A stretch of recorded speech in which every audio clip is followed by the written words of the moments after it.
Natakot na ako. Kala ko may naka-access na nung account ko sa mga Yahoo kasi lahat nag-ekis. Guys, nakita ko na. Nandito, maiiyak na ako. Okay, groceries time. Dito lagi kami nag-grocery guys kasi walking distance lang to sa bahay namin. Mag-taxi na lang tayo pa uwi. Yeah, pero sarap nga maglakad pero okay yung mga bata kasi. Ito guys, bili kaming meat. Kala nung meat.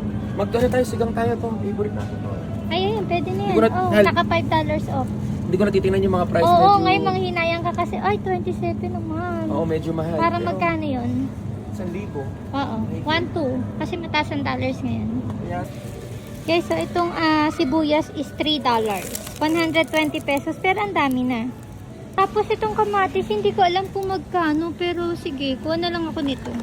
Hello. Bigat. Kuha akong kamatis, sige. gabi, sibuyas, at saka siling haba. Yung siling nila dito kay sa atin maputa, kanila green na green. Kuha mo ng itlog guys, ito, jumbo. 166 lang. Oh, mura. Kaya nga, nakita ko nga eh. Oh. Yun na lang, kaya baka hindi masarap yan. Hindi, okay to. Nabili tayo ng uni ko dati. Nakatikim na ako nito. Ito guys, mga Filipino section guys. Susuri ko na isa. San Marino, pag biglaan tayo. Oh, tas may itlog. Yung pula ang ano ba? San Marino tayo. San Marino? Oo, yan. Masarap yun, malasa kasi yan pa sa may itlog. Ito guys, nakita ko na spam. Isa lang. For tonight. Tsaka itlog kakainin namin. Ano yan? Cheetos? Okay. Ay, masarap yan. Pang emergency lang natin kasi yung mga kids sal. Yeah. Kasi guys, wala pa kami sasakyan.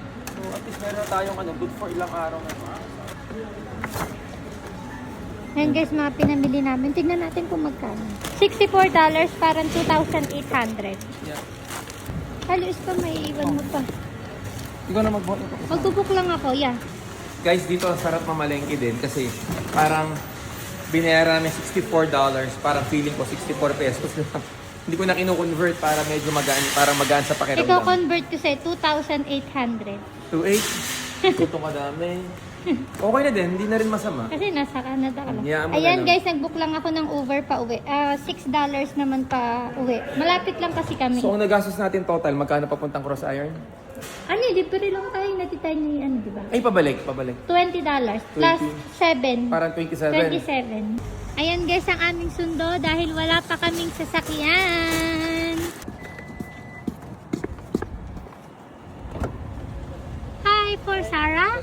Yeah, thanks. Ayan guys, nakauwi na kami. Nakapag-grocery, naayos yung cellphone. And then guys, hahanapin naman namin yung cellphone. Hi everyone! Is my Gabby's awake? I have a surprise. Saktong-sakto naman. Sabi ko na may operasyon na magaganap. Andiyan na kayo. What happened, my love? You have a bomba, ganon? You poop? Nag-ready pa naman sa kung may operasyon You na poop? magaganap. Don't go. Nandito ang cellphone. Nandito, Chay. Dito, thank you, Lord. Thank you, nandito. Nandito. Do you have a car yet? No. Ayun guys, patutunugin ko na. Kasi kanina wala kami internet kaya hindi ko Wait lang, Gabi, wait. ano yung find my iPhone. Ang location niya? Dito. Guys, hindi pa rin namin makita yung isang cellphone. Sa paghahanap ng cellphone, nawalan na nga ako ng pag-asa, kaya naman nag-ayos na lang din ako dito sa bahay. Kaya lang, habang nag-aayos nga ako, bigla ako nag-check yung mga email ko, nagpuro red. Puro nag-sign out nga, kaya naman akala ko, hack na ako. Kaya naman hindi ako tumigil sa paghahanap ng cellphone, at finally, takot na ako, kala ko may naka-access na nung account ko sa mga Yahoo kasi lahat nag-ekis. Guys, nakita ko na.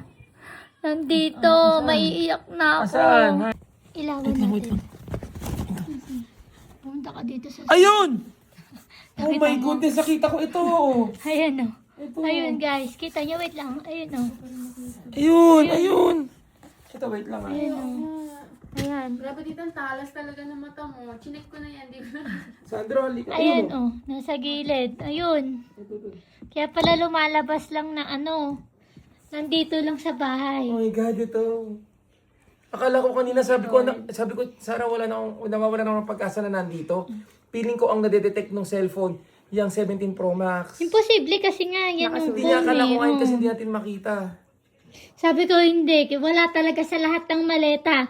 Ito ang pag-asa. Kasi usually, pag may nawawalan gamit sa bahay, Nasa sopa, sa gilid. nasa mga Nasa singit-singit sulok, nasa eh. sulok, Oh my gosh, thank you Lord.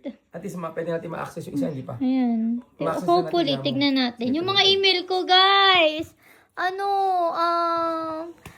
Hindi ko alam kung ano nangyari. Naiiyak na rin ako kasi akala ko sobrang takot na ako. Tingnan yung email ko, guys. Oh, red na siya.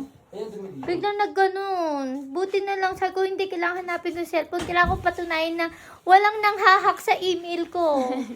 At hindi nyo ma-hack yan guys, may mga two-step, ano yun. Verification. 2-step, 3-step.